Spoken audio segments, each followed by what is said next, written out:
That's right. Welcome to Marijuana for Dummies, the show that resists the miseducation of marijuana. Let me pull up my visual aids. And I want you to know that this morning I'm smoking a wonderful sativa. Take a look right there. Sour Skittles. Give it up. Sour Skittles. And let me tell you a little bit about Sour Skittles. And here we are. We're right looking at Leafly. For their review, they got a picture of some Sour Skittles right there. Let me tell you what they say about Sour Skittles, which is a hybrid. Sour Skittles is a predominantly sativa mix of sour diesel and bubble gum. Both parent strains are admired for their exquisite flavors and the happy, uplifting effects they produce. Once combined, sour candy takes on a mouth-watering array of sweet, tropical fruit flavors with a pungent diesel finish. The potent effects are euphoric and talkative, which makes sour candy a popular choice for dynamic use. Sour Skittles.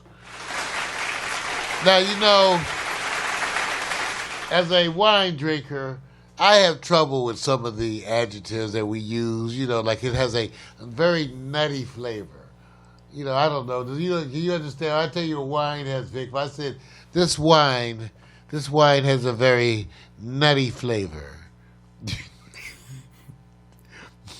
Can you kind of imagine that as your?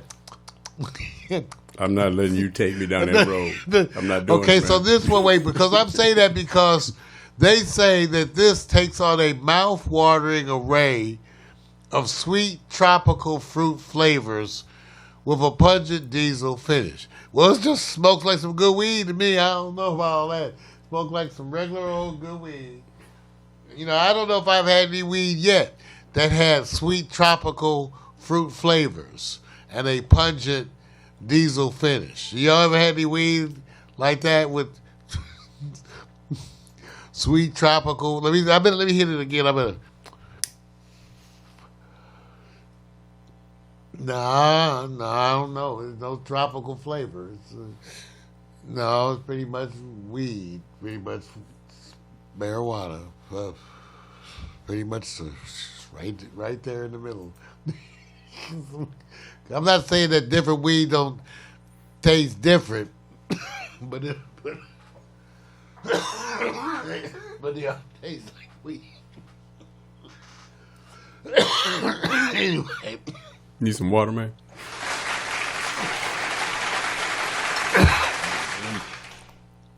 Wow, but the potent effects are euphoric and talkative. This is damn near any weed, too. So anyway, that's the review. The point is, it's a good sativa. I've been smoking it all morning, and I'm still, this is the point. Ladies and gentlemen, this is the point. If you get up in the morning and you have an indica, you may go back to bed. I like in the morning when I get up with my morning coffee to have a sativa. It's a milder weed. It's nice. It's uplifting. You don't feel physically sedated. And so you don't need to go back to bed. I've been smoking sativa all morning. And, I'm cool. So that's the way you do it. So I want you to understand the difference. Whereas indica, you find quite a difference of the effect. Much more physical effects. By the way, they still have not yet identified the chemical difference. It's very subjective. So they have no chemical that they can measure that says more sativa or more indica. They haven't found that association. And that's the kind of information we're waiting on. So my topic today has to do with HIPAA and medical cannabis. Okay, HIPAA, which stands for Health, and I thought it meant something else. Health Insurance Portability and Accountability Act of 1996, which is a United States legislation that provides data privacy and security provisions for your medical information. In other words, the HIPAA Act provided rules to safeguard your medical information and made it clear what kinds of things could not be discussed by your employer. Okay? So do you understand? So this has to do with where your protections. So that your employer can't get your medical records and use them against you. He can't get your medical records about your issues with depression or other diseases, cancer, whatever.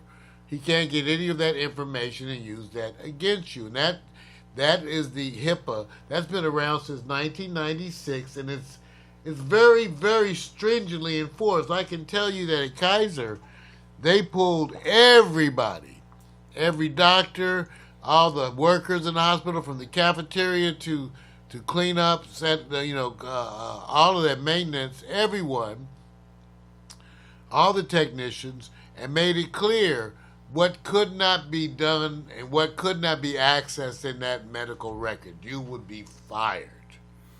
Okay? All right? And in terms of the doctors, it was made clear that they were able to track who was accessing what. So you couldn't just pull up people's stuff without having a reason. It was being logged. Okay? Now this is all part of HIPAA. So when you hear us talk about HIPAA, HIPAA, which is again the Health Insurance Portability and Accountability Act of 1996, this is what we're talking about. Now, this is important, and I give you this framework because the topic that we're going to talk about a little bit is HIPAA and medical cannabis. Now, of late, the NFL has announced they're not going to test for weed. I'm waiting to hear from the NBA. Now, that's not even medical weed. They don't even want to see. I was waiting for them because they have nothing to gain. Right. They're not like airline industry where they have to worry about the safeguards, even though you can make the point that playing under the influence of marijuana may make you more subject to injury because you may take a hit the wrong way than I think that would be. But, certainly using it recreational and away from the game, the NFL didn't have much to stand on other than they just didn't want you to use weed. So now once medical marijuana became a recognized entity, then it became an issue of whether or not your employer has the right to stand between you and your doctor's directives. So if your doctor directs that you should use medical marijuana, which is what happens when you get a marijuana medical license, it means that a physician has now certified you as a medical marijuana patient, and now that's part of your stuff, and so they can't ask you about it, according to HIPAA. Right. They can't ask you about it. They can't talk to you about it. That's between you and your doctor. I'm waiting for the NBA. So my point for people, first of all, even when it comes to the world of recreational marijuana, and I'm still standing behind this, is that most of you, if you qualify for medical marijuana card, which could be anything from stress to headaches to just needing to relax, anxiety, and who don't have that? Who don't have anxiety or stress? So everybody can use medical. All right, that's the point. Everybody got stress. So, but my point is, go spend that $35 to $50 and get your medical marijuana card. Why? Because it offers you protections. Now, let me just tell you something. I went and did some research about HIPAA and medical cannabis, and it is really yet to be tested to a full degree, but mainly because people expect the provisions to extend. In other words, someone's going to test it, obviously, but everybody expects that once you say that it's medical marijuana, meaning a doctor says that it is a treatment for you that's legitimate, at that point it becomes part of your health care package, and therefore it should be covered by protections like anything else. Yet to be tested, but that's pretty much everyone's position, which is part of why it's probably not being tested so much. It's also the reason why the NFL just wanted to get out the way. See, Because at some point, like I said, Vic, I had told me this to you, someone's going to sue them and say, a doctor said I could you're supposed to use medical marijuana. Absolutely. How do you get to stand in the way of that? Yeah. And they're going to have to back down. Now, what's happening is, because they never do the doctors. Too much money, too much power. So you know who they mess with? The nurses. The nurses. So right now, the bunch of articles that I was reading on had to do with the protection that HIPAA applies to medical cannabis patients and nurses. Okay? And even though it has not been tested, it is felt to fall under the same requirements and so the same incident. So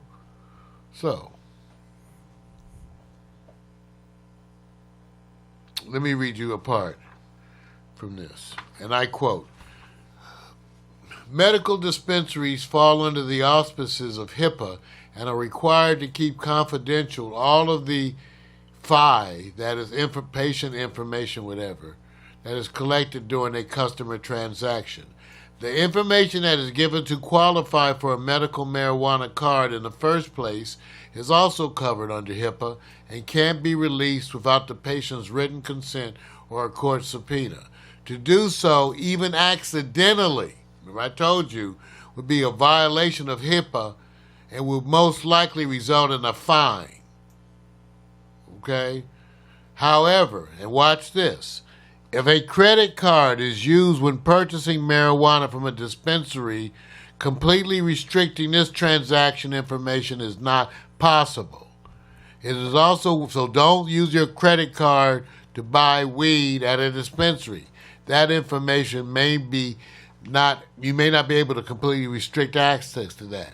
It is also worthwhile noting that Visa and MasterCard have recently stopped allowing medical marijuana purchases or have used high per transaction rates to make accepting credit cards not feasible. Okay? It all comes down to the money, man. Of course. This is not a morality thing. This is about whether you get your best return in, and then don't get caught up in legalese, and if it's not into your favor. So you see where the wind is blowing. Well, we know the wind is blowing toward legalization, and we know a lot of that is because the money is there, right? Absolutely. The money is there, and that's where it is headed, because the world wants weed, and we want weed. So, again, that's Marijuana for Dummies. Times are a-changing, but some things stay the same. You start each morning